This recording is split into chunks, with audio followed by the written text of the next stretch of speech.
Maqaa Abbaa, kan Ilmaa, kan Hafuura Qulqulluu, Waaqa tokkoo. Ameen. Beessuma Aab ወወልድ ወመንፈስ ቅዱስ አሃዱ አምላክ አሜን። መቃ አባ ከንልማ ከነፉረ ቁልቁሉ ዋቀ ቶኮ አሜን።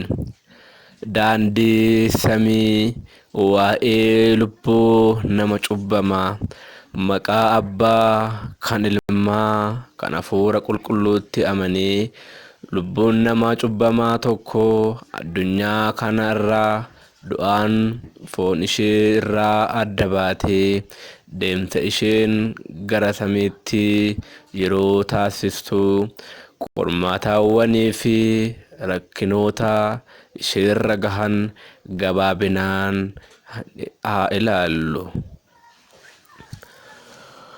Oolanii manatti jiraatanii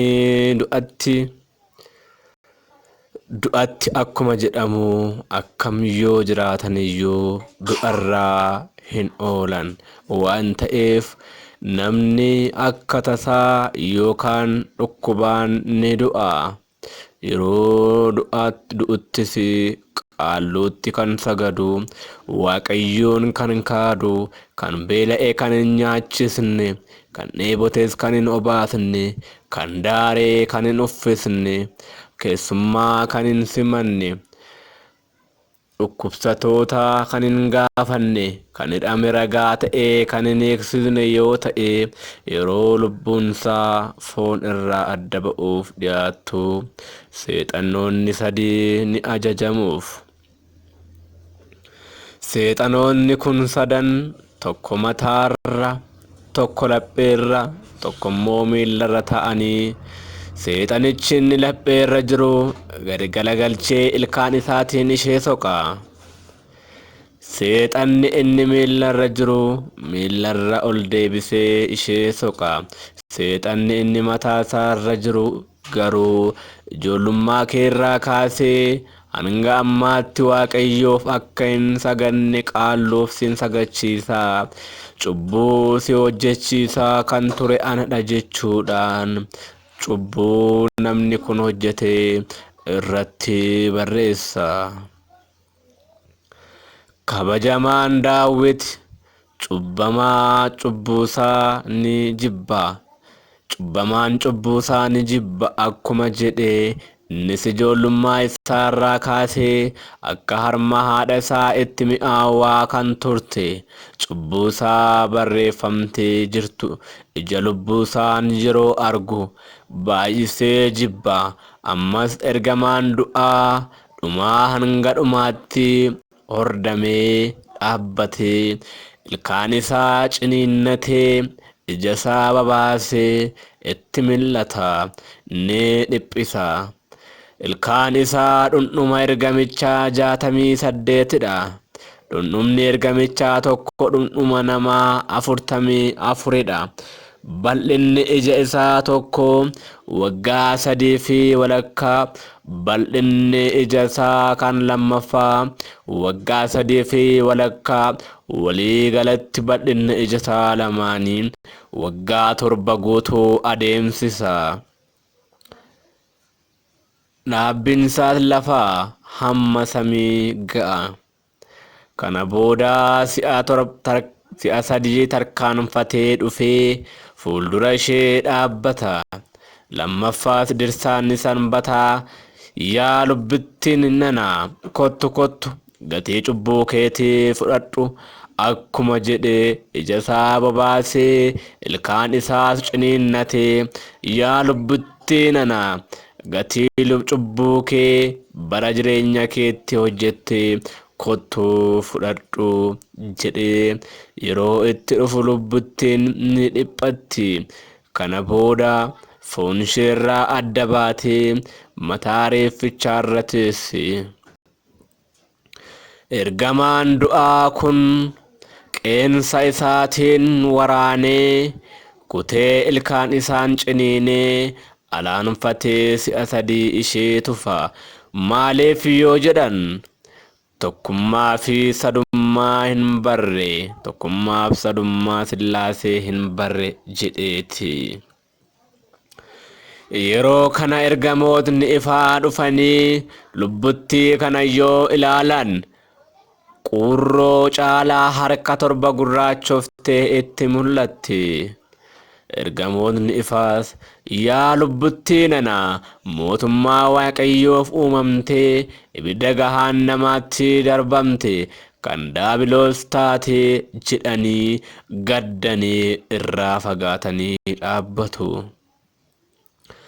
Kana booda ergamootni dukkanaa fuudhanii deemu.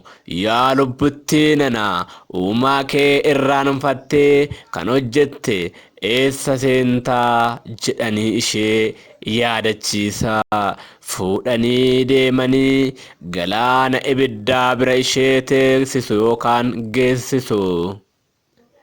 Haalli galaana ibiddaa akkam yoo jedhan mirgaan isaa galaana ibiddaa, bita isaa boolla ibiddaa baha xiqqoodha.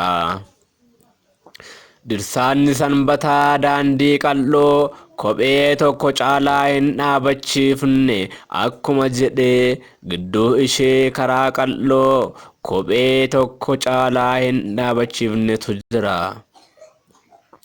Yeroo kana lubbuttii kanaan deemi seeni ce'i jedhu. Isheenis yaa gooftolii koo mirga isaa galaana ibiddaa, bitaa isaa boolla ibiddaa, gidduu ishee karaa qal'oodha. Karaan kun kophee tokko hin dhaabachiiftu. Maal irra dhaabbadheen maal qabadheen haa ce'u jetteeti boostee ni gaafatti. Kana jechuun immoo dura ture qaalluuf sagaduu dhiisuun, Waaqayyoon kaaduu dhiisuun, sanbata shaaruu dhiisuun, soomii hambisuu dhiisuun, soba dubbachuu dhiisuun, adaraa namaa nyaachuu dhiisuun dura ture. Kan beela'e nyaachisuun, kan dheebote obaasuun, keessummaa simachuun, kan daare uffisuun, dhukkubsataa gaafachuun, kan hidhame ragaa ta'anii hiiksisuun, seera Waaqayyoon jiraachuun, nama gaarii ta'uun immaa dura ture malee har'a as geesse. Maalirra dhaabbadhee maal qabadhee yoo jette ni ta'a. Deemi seeni ce'i jedhanii harkisaa kuffisaa galaanichatti ishee dabalu. Isheenis yeroo tokko galaana ibiddaatti, yeroo tokko boolla ibiddaatti seenaa guggubachaa walitti galaa ni deemti. Yeroo deemtus addunyaa kanarratti diina mootii tokko harkasaa funyoo sibiilaatiin hidhanii qabanii gara mootichaa yeroo deeman wayyoo na baqaqsu na ajjeesuu laata jedhee gaddaa akkuma deemu. Lubbuttiin kunis Waaqayyoon wal loluu ishee, seexanatti dabalamuu ishee, ibidda gahaannamaatti gatamuu ishee, mootummaa Waaqayyoo keessaa ba'uu ishee yaada dhiphachaa ni deemti. Yeroo kana gooftaan kan baqaqsu, kan fannisu, kan ajjeesu mootii isa qofaa ta'uu isaattiin ulfina isaa sodaachisaa ishee tursiisa. Kana booda geessee fuuldura dhaabbatti. Ergamaan eegaa ishee yaa lubbuttii hamtuu fi of tuultuu nana, akka durii of tuulummaan hamminaan dubbachuun jira jetteeti. Bifaa fi fakkeenya isaatiin kan si uume Waaqayyodhaati sagadiif jedha. Dursee gadameessa keessaa jalqabee eegii kannaan jette hanga ammaatti qaalluuf sagadaa, siin ganaa, kabaja sanbataa hambisaa, tsooma dhiisaa, soba dubbachaa, waadaa namaa nyaachaa, kan beela'e osoo hin nyaachisin, kan hidhamee ragaa ta'anii osoo hin hiiksisin jechuun uumaa ishee gaddisiisaa kan turte. Gaarummaa tokko irratti hin argine. Kunoo akka hojii isheetti gatii ishee kenniif jedhee itti kenna. Gooftaan keenya Yesuus Kiristoos, ati yaa lubbittii abaaramtuu nana, maqaadhaan kiristaanadha, maqaa Sillaaseen cuubameera jette, mana kiristaanaa keessa deddeebi'aa turte. Hojii keetiin garuu hojii warra hin amannee qabattee yeroo jiraattu eessa turte? Maal hojjette? Maal kennite? jedhee gaafata. Isheenis maaloo yaa gooftaa koo, ani achitti du'ee bosobbosee biyyoo awwaara ta'ee nafa jedheen malee qaama koo hin mul'anneen ka'ee gidiraa akkanarra ga'u osoon beekemma. Waa'ee Waaqayyoof jedhee miti, qabeenyaa koo, ija koo, gurra koo, harka koof qaama koo hunda kutee namaaf miti. Guyyaa guyyaatti bineensotaa fi qurroof iyyuu nan kennan ture jette.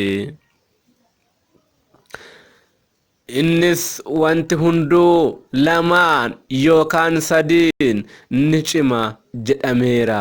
Yoo danda'amellee sadan keessaa tokko isaaniif maaliif hin raawwatin hafte jedha. Isheenis kan deebistu dhabdi. Maali? Ija ittiin agartu, gurra ittiin dhageessu, barsiisota si barsiisan, kitaabota barattu, mana kiristaanaa itti jilbeenfattu, qulqullootarraa adda baasee sirraa kaaseera. Maaliif akkas taasiste jedha. Isheenis gadda guddaatiin maaloo osoo hin dhalanne ta'e, maaloo osoo hin uumamne ta'e, gadameessa haadha koo keessatti bishaan ta'eera ta'e, guyyaan itti uumame osoo hin uumamne ta'e, guyyaa abaaramtuu, guyyaa hamtuu akkamitti jette guyyaa itti dhalattiin abaarti turte. Kana booda gooftaan ergamoota ifaan, lubbittii kana ana jibbaa, seexana jaallachaa, mootummaa Waaqayyoo tuffattee ibidda gahaannamaa filatte dhufteetti. Booda foon ishee lafarraa kaasee foon ishee waliin tokko taasisee ibidda gahaannamaatti hangangalchutti guyyaa 7 mootummaa Waaqayyoo daawwachiisuun guyyaa 8ffaatti Si'oolitti galchaa jedhee ajaja. Kana booda ergamoonni ifaa guyyaa 7 mootummaa Waaqayyoo daawwachiisaa turu.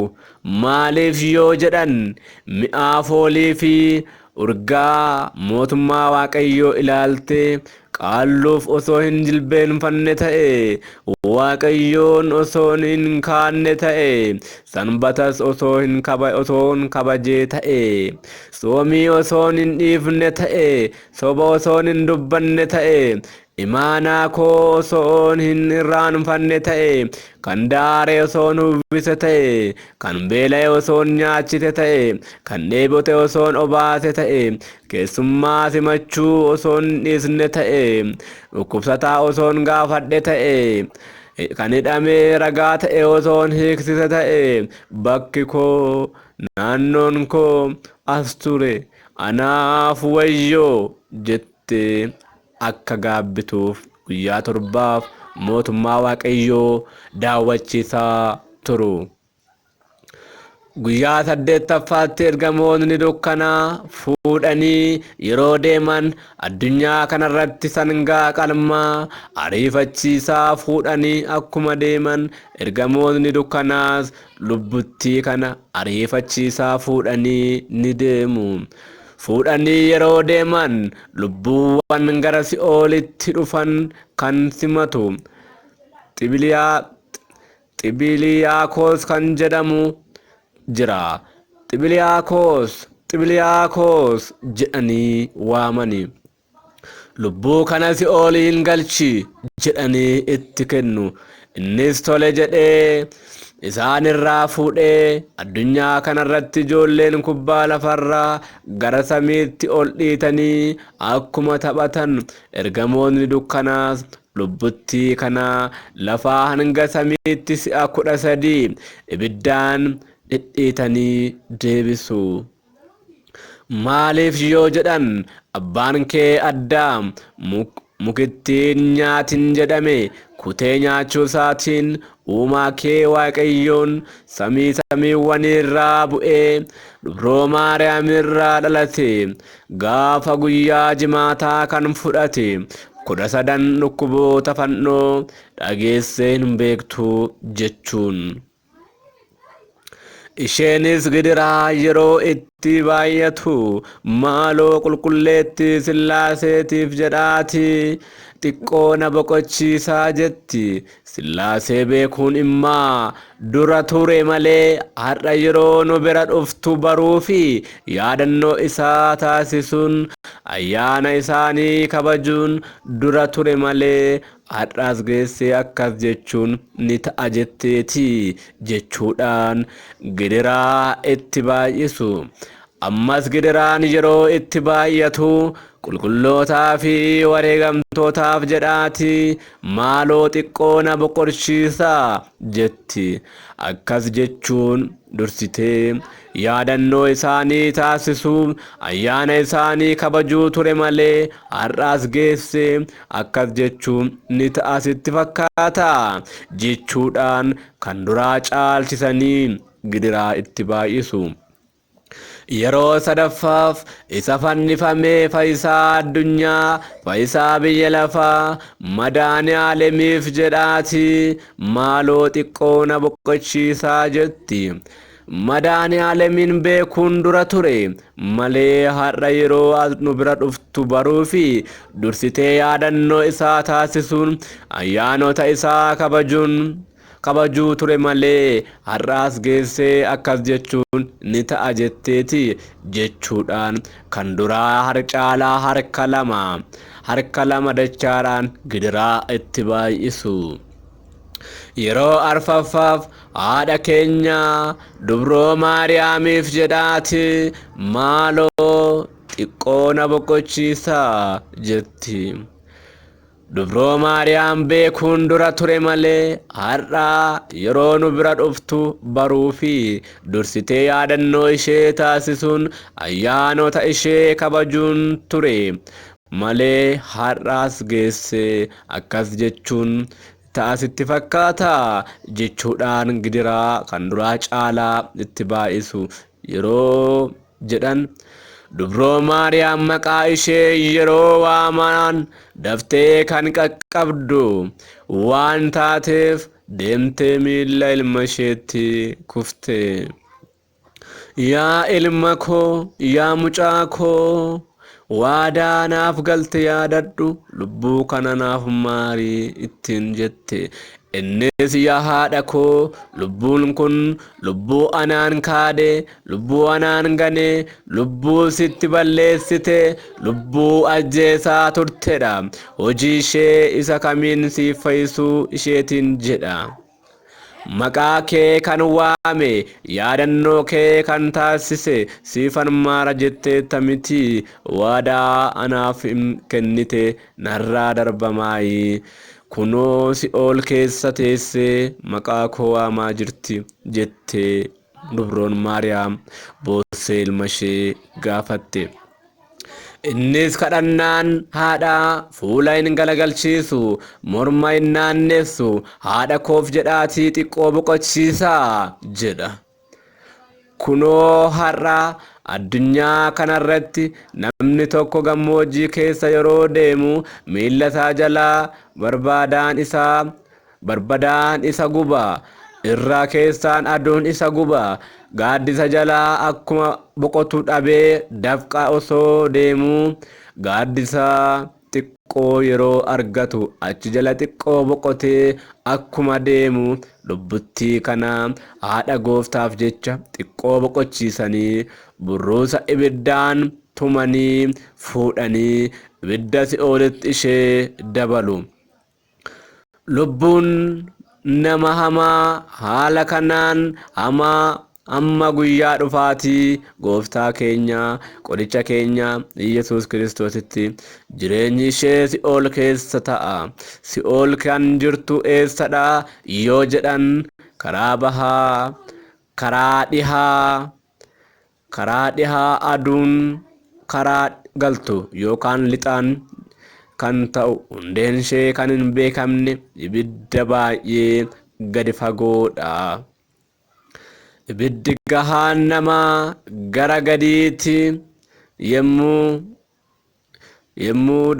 deeman hundee gara oliitti yoo ilaalan ija kan deebisu xeefer kan hin qabne ibiddaa fi dukkana qofaadha. Kan itti seenan hunda kan liqimsu bakka gidiraa fi rakkisaadha. Rakkinneef gidiraan lubbuu nama hamaa kana fakkaataa. Waaqayyo gidiraa lubbuu fi foonirraa hunduma keenya nu haa baraaru. Waadaa haadha isaaf seeneen hunduma keenya cubbuu keenyarraa nu haa qulqulleeffatu. Kutaan tokkoffaan kana fakkaataa. Galatni Waaqayyoodhaaf haa ta'u. Deessoo haadha isaa dubroo Maariyaam ergamoota toloota Waaqayyoo qulqulloota hundumaaf galanni ulfinni isaaniif haa ta'u hanga bara baraatti. Ameen.